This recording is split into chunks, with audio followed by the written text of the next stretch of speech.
আসসালামু আলাইকুম। এই কনকনের রোদে আর কাদামাখা এই রাস্তায় সাইকেল নিয়ে পুরো 15 কিলোমিটার আমাকে আজকে হাঁটতে হবে।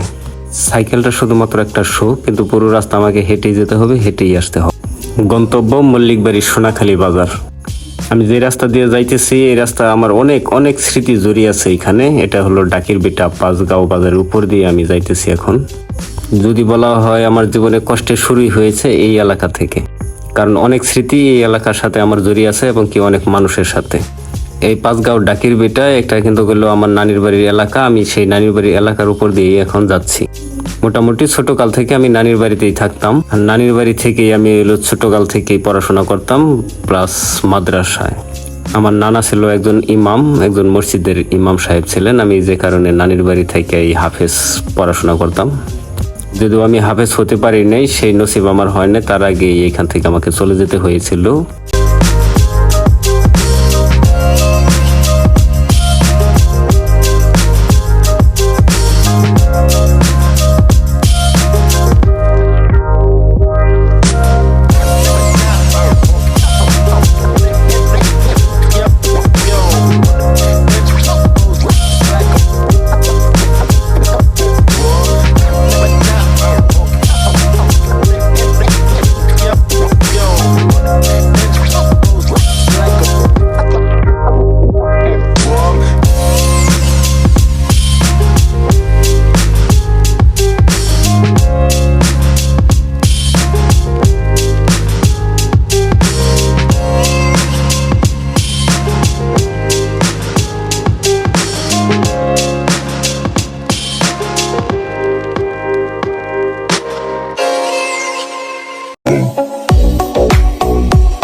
গন্তব্য যেখানে ছিল মোটামুটি আমি কাছাকাছি এখন এসেই পড়েছি। মূলত আমি এসেছি এই যে ডান পাশের এই বিল্ডিংটাতে, কারণ এই বিল্ডিং এর আমি গ্রিলের কাজ করতেছি। এই কারণে এই বিল্ডিংটা একজন দুবাই প্রবাসী ভাইয়ের। বিল্ডিং এর মডেলটা মোটামুটি মাশাআল্লাহ অনেক সুন্দর করেছে, আর এই বিল্ডিং এর কাজগুলো আমাকে দিয়েছে। আমি মূলত এই কাজগুলি করতেছি গ্রিলের। প্রবাসীদের হাড়ভাঙ্গা পরিশ্রমের টাকায় স্বপ্নের একটি বাড়ি।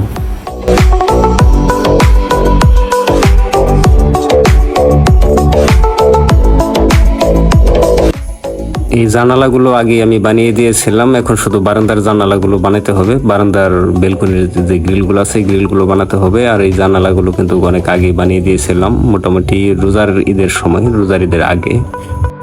মাঝখানে কিছুদিন কাজ বন্ধ ছিল, কারণ এই মডেলগুলো ওনারা কিনতে পাইতেছিল না বা মাপে মিলতেছিল না, এরকম কিছু হবে আর কি। এই মডেলগুলোর কারণে এই বেলকনির কাজগুলো বন্ধ আছিল। এখন এখানে এসএস হবে আর কি, এসএস দিয়ে বেলকনির বারান্দা হবে।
তো আজকে এই পর্যন্তই। সবাই ভালো থাকুন, সুস্থ থাকুন, আর কাজগুলো কেমন হয়েছে অবশ্যই কমেন্টে জানাবেন।